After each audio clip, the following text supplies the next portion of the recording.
somos apenas instrumentos na mão de Deus, fazendo aquilo que Ele colocou sobre nós a responsabilidade, que é levar salvação, cura, libertação. Queridos, quarta-feira, quinta-feira, terça-feira, não importa o dia, Jesus é o mesmo. E Ele vai continuar sendo o mesmo eternamente. Palavra do Senhor em João capítulo 18, a partir do versículo 12.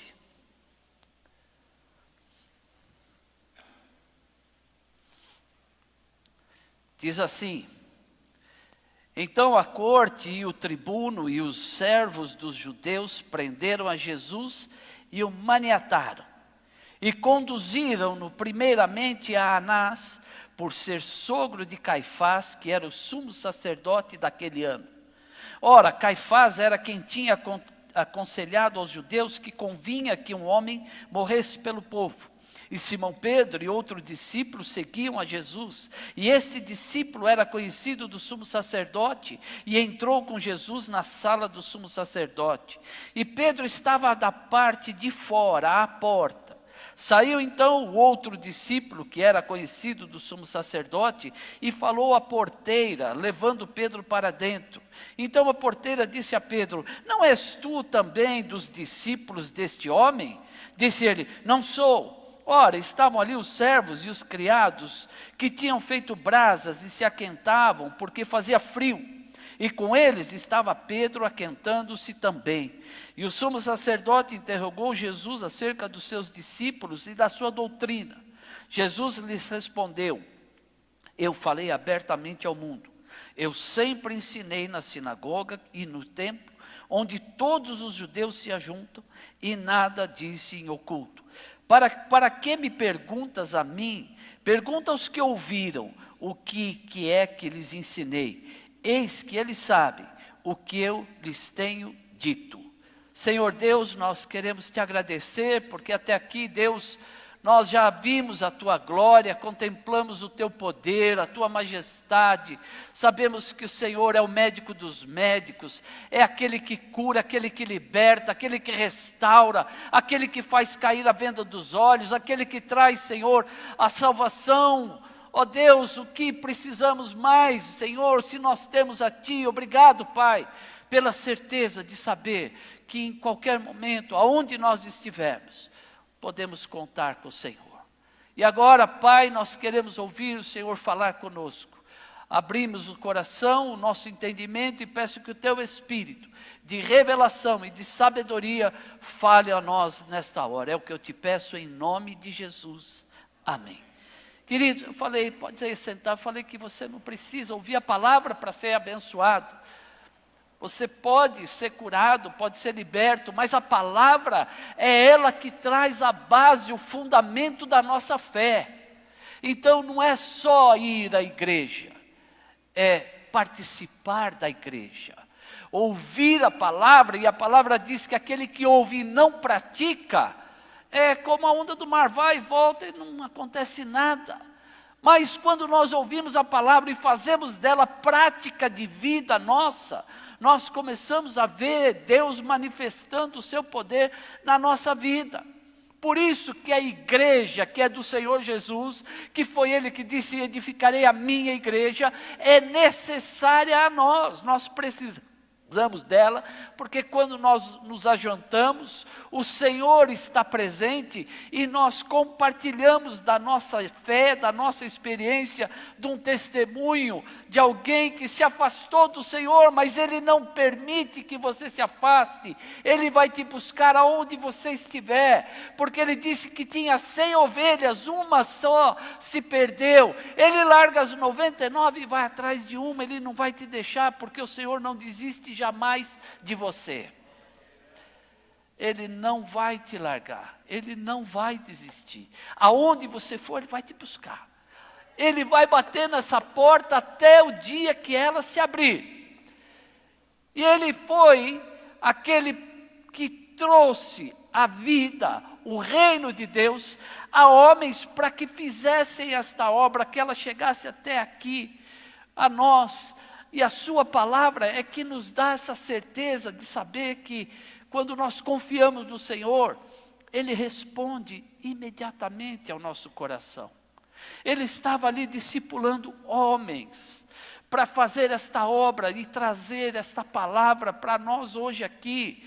Esse momento que você teve aqui na frente com o Senhor, é o momento que Deus está usando da sua misericórdia na sua vida, porque certamente nós não somos aqueles que estamos todo dia bem. Há o dia que você está mais triste, abatido, alegre, feliz, derrotado, vitorioso. A nossa vida é assim. Por isso que a igreja abraça pessoas com diferentes dificuldades, com diferentes experiências, para que nós possamos compartilhar uns com os outros dessa bênção. Jesus juntou 12.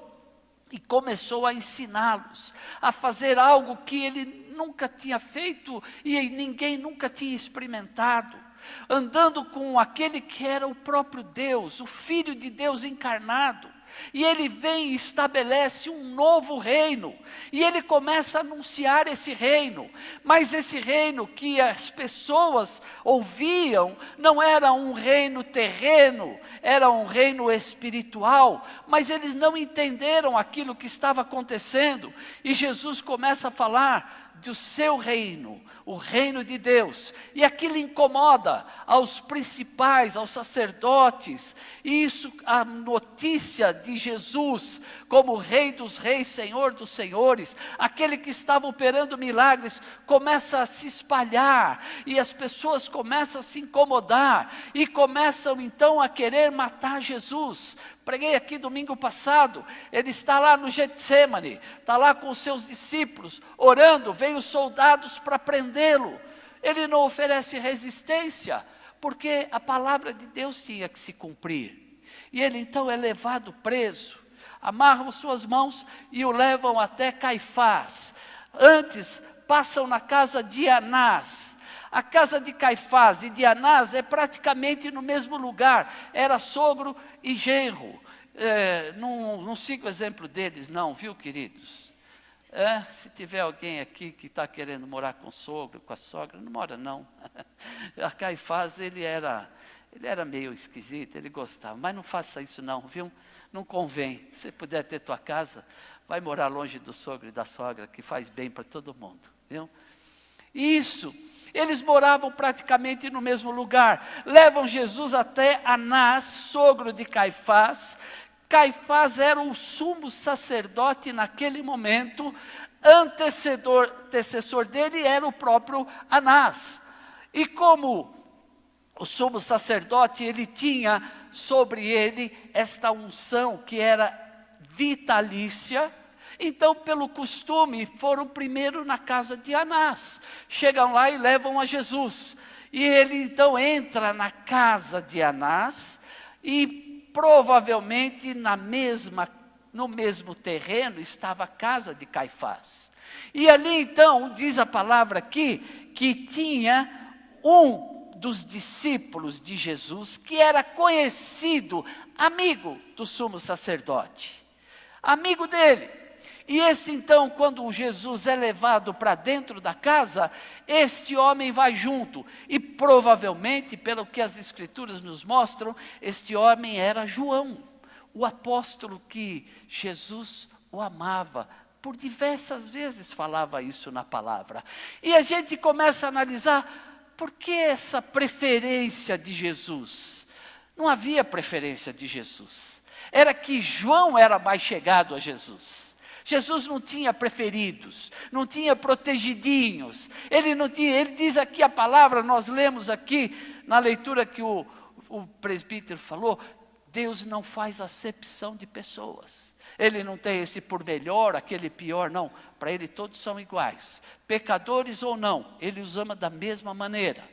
E ele então não tem protegidos. Mas João era mais chegado. Ele ficava perto de Jesus. Ele o acompanhava. E diz a palavra que esse discípulo conhecido do sumo sacerdote entrou com Jesus. Caifás e Anás eram sumos sacerdotes. Eram subordinados a Roma. Mas eles tinham poderes limitados de fazer e tomarem decisões. Mas era costume levar ao sumo sacerdote quando se achava alguém que estava cometendo algum pecado, algum crime, alguma coisa que aos olhos dos homens era necessário corrigir. E eles, como queriam pegar Jesus em alguma coisa, mas não tinham motivos, levam até ele. E ali começa a dizer, olha, ele está dizendo que, então, eles sabiam que se dissesse que Jesus estava fazendo milagres, não o convenceria. Jesus estava curando alguém, estava pregando uma palavra sobre o reino, não iria. A proposta tinha que ser política. Então ele chega e diz assim, olha, ele está falando que ele é rei. E aí então começa a incomodar quem? Os sacerdotes, porque ele sabia que havia um imperador, havia alguém acima deles, que não queria que isso acontecesse, porque se ele perdesse o reinado, eles perderiam a arrecadação, perderiam o seu rendimento e o poder, porque o poder era conquistado pelo dinheiro. Eu vou abrir um parênteses aqui. Tem muitas igrejas hoje querendo conquistar poder pelo dinheiro. Infelizmente, queridos, alguns estão querendo atrair pessoas para adquirir mais arrecadação para a sua igreja. Quando Deus estabelece uma igreja e coloca um pastor ali, Ele coloca uma missão sobre aquele pastor e sobre aquela igreja: salvar almas, arrebanhar almas para este reino de Deus. O seu dinheiro, a sua casa, o seu carro, o seu apartamento, Deus não tem interesse em nada disso. O que o Senhor quer, o que a palavra nos ensina, e a única coisa que Ele pede, Ele diz: filho meu, dá-me o teu coração. Posso ouvir um glória a Deus? Quando nós entregamos o nosso coração para Jesus, Ele vai nos ensinando as regras do reino de Deus. As regras do reino vão entrando na nossa mente. Romanos 12:2, transformai-vos pela renovação do vosso entendimento. Nós não somos movidos por emoção, nós não somos movidos por um radicalismo.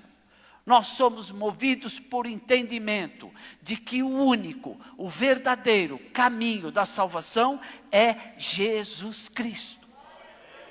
E tudo o demais que a palavra me ensina, que vai ao de encontro com aquilo que se ensina no mundo, eu tenho que tirar do meu coração, porque eu não posso desagradar a Deus para agradar homens.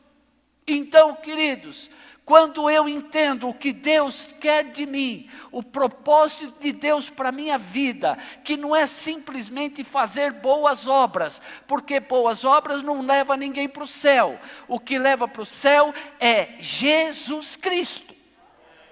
Jesus em mim vai me fazer entender que as boas obras fazem parte das regras do reino de Deus.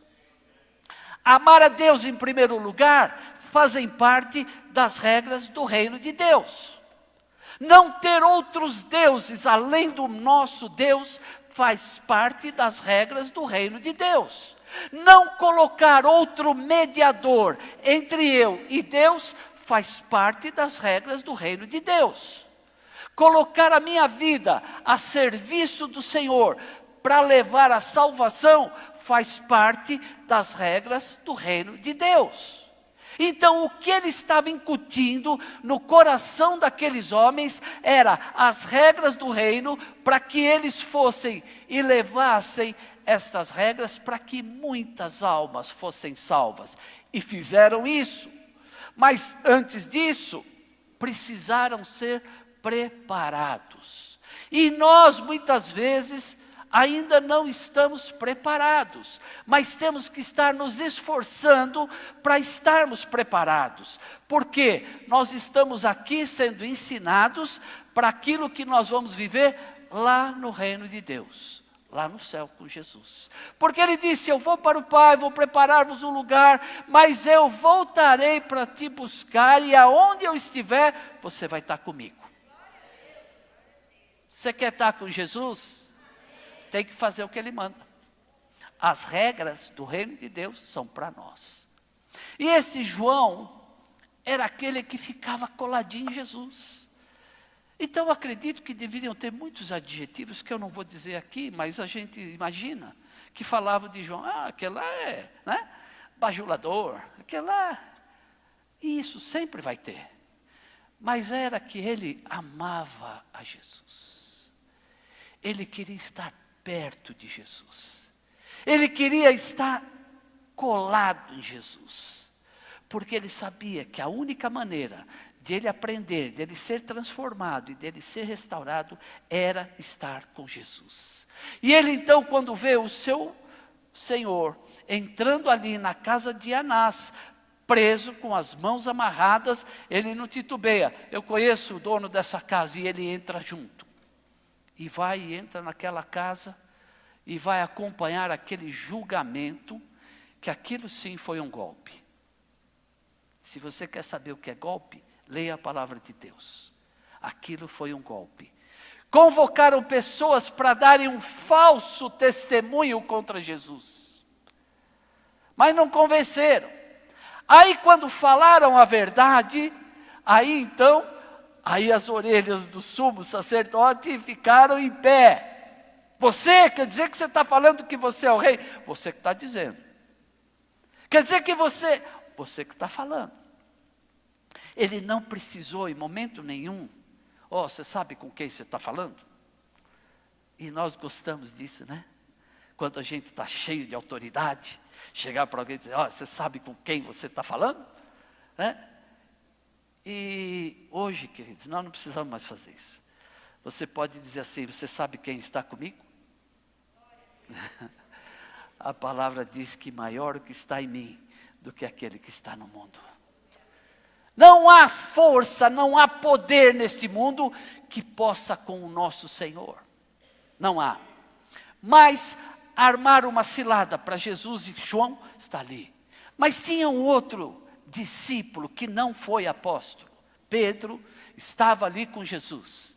E aqui a palavra traz uma particularidade sobre este homem. E diz assim, Pedro e outro discípulo seguiu a Jesus. E esse discípulo era conhecido do sumo sacerdote e entrou com Jesus na sala do sumo sacerdote.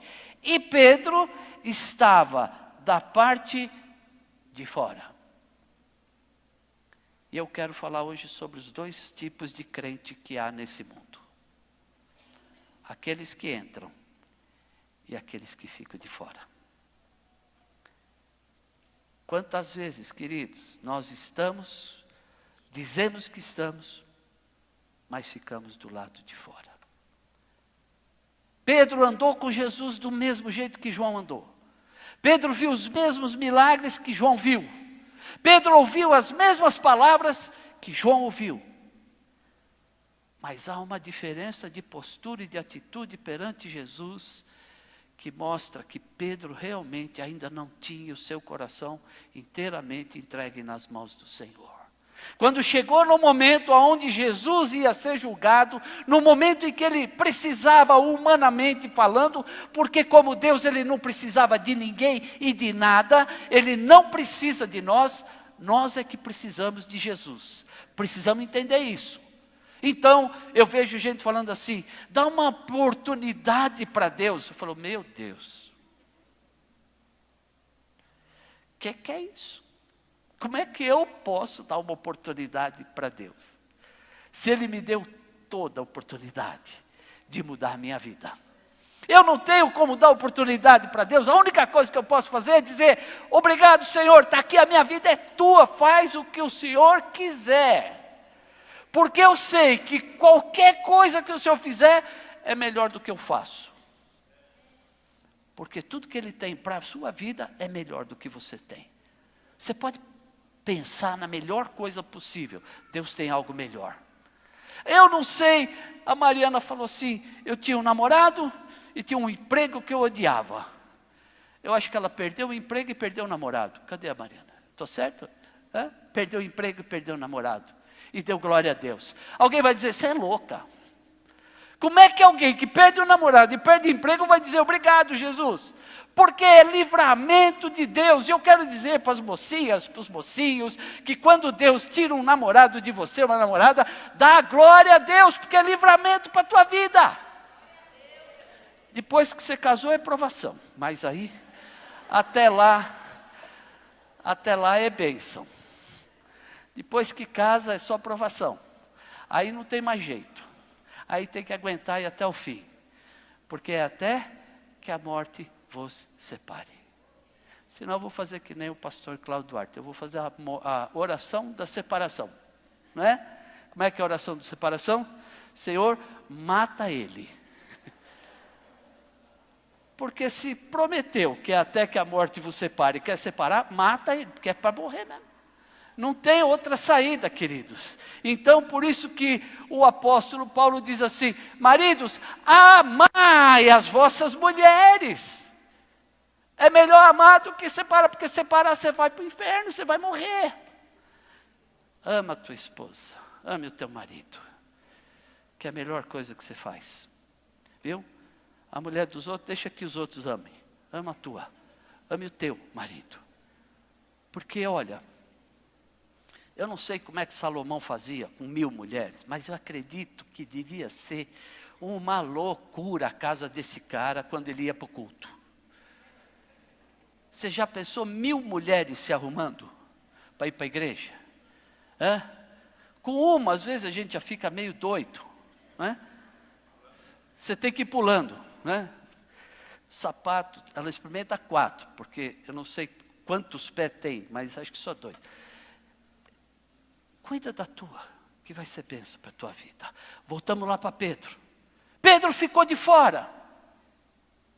Na hora que precisava estar do lado do mestre.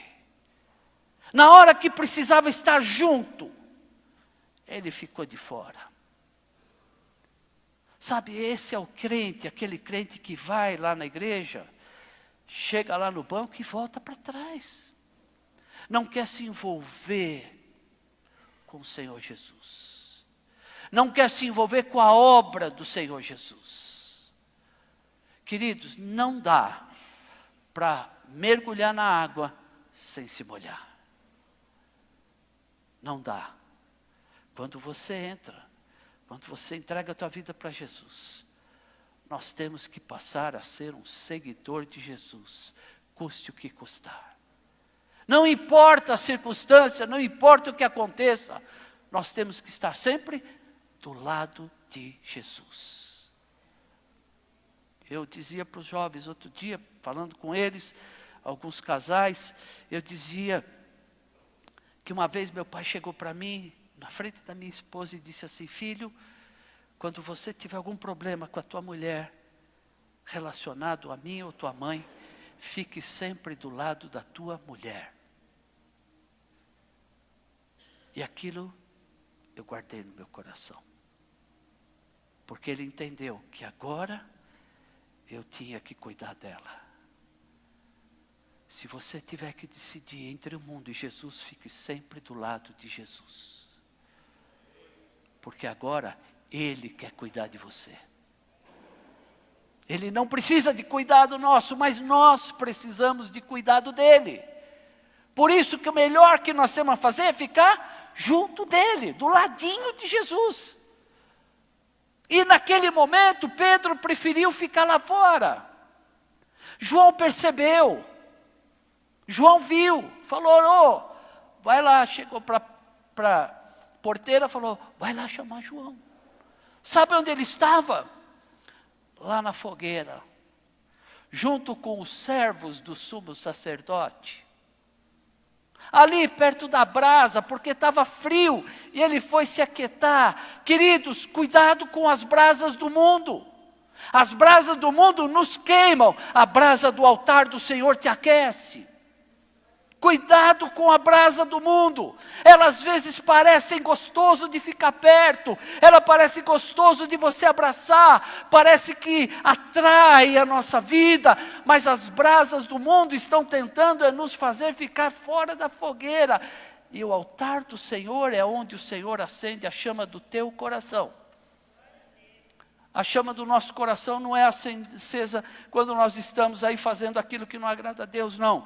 Quando nós estamos buscando a presença do Senhor na nossa vida, a brasa do altar está sobre você e ela jamais se apagará enquanto você estiver perto de Jesus.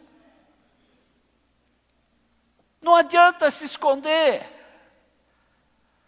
Eu vou dizer o que eu vivi. Quando eu comecei na igreja, eu não me converti no primeiro dia que eu fui. Eu levei 2 anos para aceitar Jesus. E logo no primeiro ano, no meu primeiro aniversário, que eu comecei a namorar com a minha mulher, eu ganhei uma Bíblia da minha sogra. Sogra faz coisas boas também. Vocês pensam que só coisa, não dá para falar só mal de sogra. Sogra é uma bênção. Ela deu a minha primeira Bíblia. E às vezes eu descia no elevador, eu queria esconder a Bíblia. Por algum tempo eu fiz isso. Mas hoje eu faço questão que me vejam no elevador com a minha Bíblia. Para que saibam que eu sirvo a um Deus, que eu não tenho vergonha do evangelho que eu prego. O evangelho que eu prego foi o evangelho que me tirou da onde eu estava. E me fez novo. Você vai falar, mas o que você era? Você bebia maconha, fumava maconha, roubava, matou alguém, matou passarinho, pegou cachorro pelo rabo, você fez o quê? Nada. Eu já disse, eu era o cara, acho que ninguém sabia que eu existia, porque eu era o cara mais normal, nunca fiz nada. Nada. A única coisa que eu tinha que incomodava a minha mulher é que eu tinha cabelo no ombro e bigode. E pesava 50 quilos. Como ela diz, era um pau de virar tripa, né? Que se diz. Tava bonito. Hoje eu estou mais bonito, mas também cuidado, né?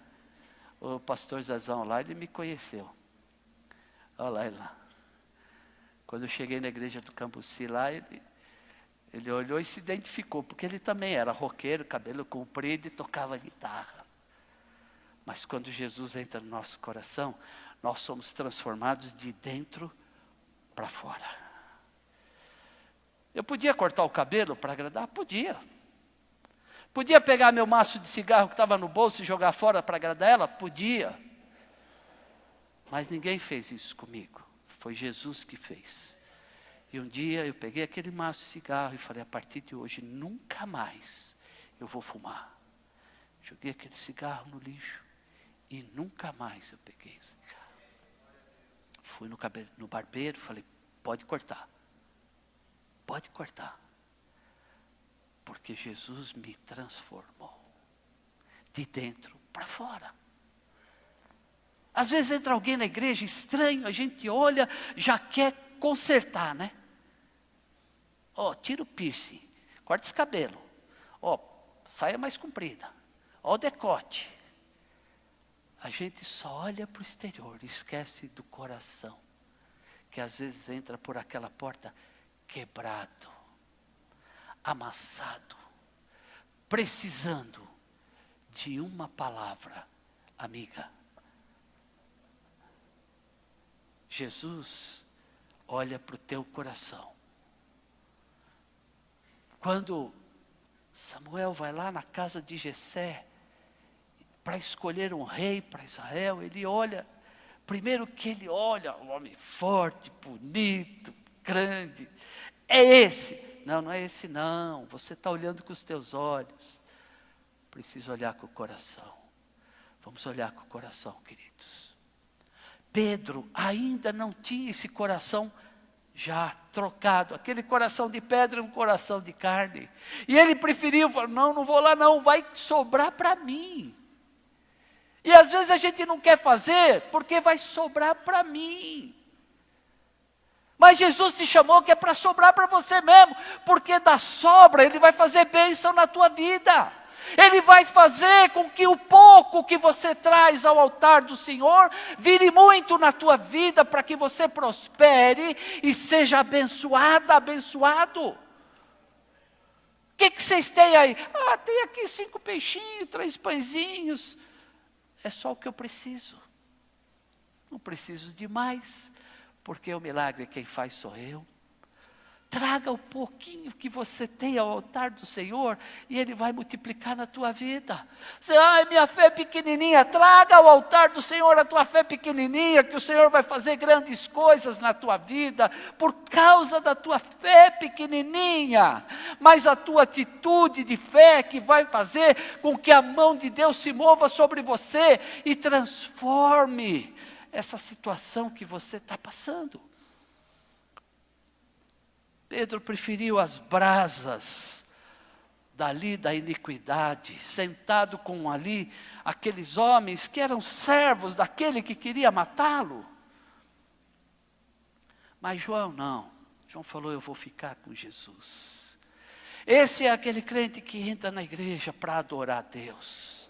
Não vem buscar só bênção. Não vem buscar só milagres. Não, isso faz parte da nossa vida. Mas o que nós fazemos é se entregar a Jesus, a obra do Senhor. Queridos, eu preciso falar, nós temos uma reunião de oração na terça-feira, nós temos uma reunião de oração na sexta-feira de manhã, nós temos uma vigília uma vez por mês, são reuniões de oração. A igreja precisa orar. Você precisa fazer como João, entra junto com Jesus e Ele vai mudar a tua vida, a tua história. Não muda com ações, fazendo boas ações, não muda com você tendo uma Bíblia, 2, 3, 5 em cima da tua mesa lá na tua casa. A sua vida só muda quando você entra com Jesus, se entrega para Ele e deixa Ele fazer com que a tua vida prospere. Nós precisamos estar juntos, orando, buscando o Senhor. Nós precisamos vencer cada dia a nossa batalha. Ela já é ganha, mas eu não posso ficar sentado, porque eu vou ser derrotado, se eu ficar esperando as coisas acontecerem na minha vida. Nós precisamos orar, precisamos buscar o Senhor. Precisamos estar continuamente com os nossos olhos e o coração voltado a Deus, para que a gente não faça coisas que desagrade. E então vão buscar a Pedro. E diz aqui a palavra, quando aquela porteira vai chamar Pedro, ela olha para ele e diz, ei, você é um deles. Pedro, apesar do seu coração ainda duro, ele já tinha marcas de Cristo na vida dele. Porque é impossível você ter uma experiência com Deus e não ficar com marcas dele na tua vida. Vou falar de novo. É impossível você ter experiências com Deus e não ficar marcas na tua vida. Todos aqueles que um dia tiveram uma experiência com Jesus, ficaram marcados. O apóstolo Paulo dizia assim, trago em mim as marcas de Cristo. Ele não andou com Jesus. Ele não foi discípulo de Jesus. No tempo, vivendo com Ele. Mas ele teve uma experiência com Deus. A caminho de Damasco, ele teve um encontro com Jesus, que marcou para sempre a sua vida. E fez dele um perseguidor de Cristo a um perseguido. Por quê? Porque ele serviu ao Senhor de toda a tua alma, de todo o teu entendimento e de todo o seu coração. Não importava o que acontecia, ele dizia assim, para mim, o que vai acontecer, não estou nem aí, eu já aprendi a ter bastante, ter pouco, está doente, está são, está preso, está solto, não importa. Eu já aprendi a viver em todas essas situações. Eu posso todas as coisas naquele que me fortalece. Marcas de Cristo na nossa vida. E quando aquela mulher olha para ele e diz assim, olha, você é um daqueles lá de Jesus. Por 3 vezes perguntaram isso. 3 respostas diferentes. Primeira, não sou, negando-se a si mesmo. E às vezes a gente se nega. O Senhor está falando com a gente. O Senhor está te chamando. Você diz, não, não é comigo, é com você sim. O Senhor te trouxe aqui hoje porque Ele quer falar com você. Não é com aquele que ficou lá, não é com aquele que não veio, é com você que o Senhor quer falar hoje. Segunda vez, você é um deles, não sei o que você está falando. Se faz de rogado. Você fala de Jesus, você mostra Jesus, e diz, não, isso aí não é para mim, ainda não chegou minha hora, eu já tenho religião, não, eu faço do meu jeito lá em casa. Não, queridos, se você não levar Jesus para casa e fazer dele o Senhor da tua casa, ele vai ficar lá na cozinha e não vai acontecer nada. Jesus não cozinha, ele só multiplica. Ele não cozinha, ele multiplica. Ele pega peixe, faz multiplicar. Pega pão, faz multiplicar. Então, você tem que levar Jesus para casa. Pela terceira vez, você é um deles. Não sei o que dizes, não sou eu, não o conheço. Essa é a pior das situações. Aquele que ainda não conhece Jesus. Então, se tem alguém aqui hoje que não conhece, eu quero te apresentar. Jesus, o Senhor e Salvador das nossas vidas. O único que pode resolver, o único que pode te salvar e mudar a tua história. Então não adianta falar. Pela terceira vez ele se ira. Era Pedro. Pedro, o homem explosivo. E começou, diz a palavra no outro evangelho, a imprecar, ou seja, rogar pragas sobre aquela que estava dizendo que o conhecia. Por quê? Porque não tinha saída. Você conhece sim, o teu jeito de falar te denuncia, a tua forma de andar, você fala como ele, você está com o jeito dele. Pedro já estava parecendo com Jesus, estava sendo transformado, mas ainda faltava um pouquinho, faltava o seu coração. E ali em Atos, quando o Senhor vai e fala, Pedro, agora você vai ser revestido do meu poder, que do alto o Senhor vai mandar. E aí vem o Espírito Santo sobre a vida dele, e aquele homem é transformado e começa a pregar a palavra, e naquele dia 3.000 almas entregam o seu coração para Jesus. Esse é Pedro, transformado. Mas antes, era um homem que fugiu de Deus. Não fuja de Deus, queridos.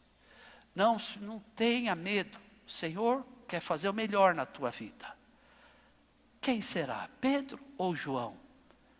Como é que está a sua vida? Ou Pedro ou João? Você está do lado de fora ainda ou já entrou com Jesus? E eu quero te convidar hoje a entrar com Jesus. A andar com Jesus.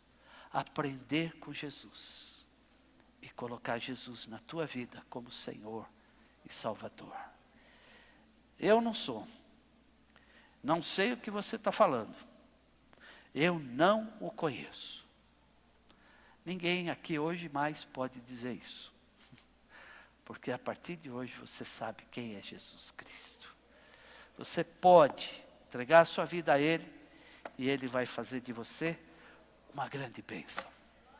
Vamos ficar de pé, queridos, nós vamos orar. Não sei se tem alguém aqui hoje que quer se colocar, entregar a sua vida para Jesus.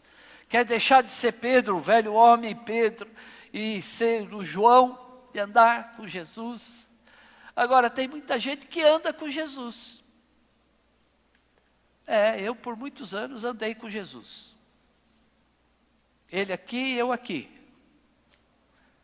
Aí um dia me levaram para a igreja e eu ouvi dizer, põe Jesus dentro do teu coração. E aí eu tive que pegar Jesus que estava do meu lado e colocá-lo aqui dentro. Talvez tenha alguém aqui hoje que está andando com Jesus. Mas eu quero te convidar hoje a pegar Jesus que está aí do teu lado e pôr ele dentro do teu coração. Se tiver alguém, enquanto nós estivermos louvando, se tiver alguém, você levanta a tua mão, dá um sinal, e eu quero orar com você. Quero colocar você aqui dentro do altar do Senhor. Não lá na casa de Caifás, de Anás, não. Mas lá dentro, A palavra diz do Santo dos Santos, o lugar onde o Senhor habita. E o Santo dos Santos é aqui hoje, porque aqui o Senhor está. Ele está aí com você, está aqui comigo. Mas talvez você esteja carregando Jesus do teu lado. E Ele quer entrar dentro do teu coração e morar dentro de você. Ele diz que Ele entra e faz morada. E nunca mais sai. Então, enquanto nós louvamos, se tiver alguém, fique à vontade. Levanta a tua mão, eu vou orar com você. Se não tiver ninguém, nós vamos orar. E vamos estar entregando esse culto para o Senhor, para a glória dEle. Amém? Vamos louvar.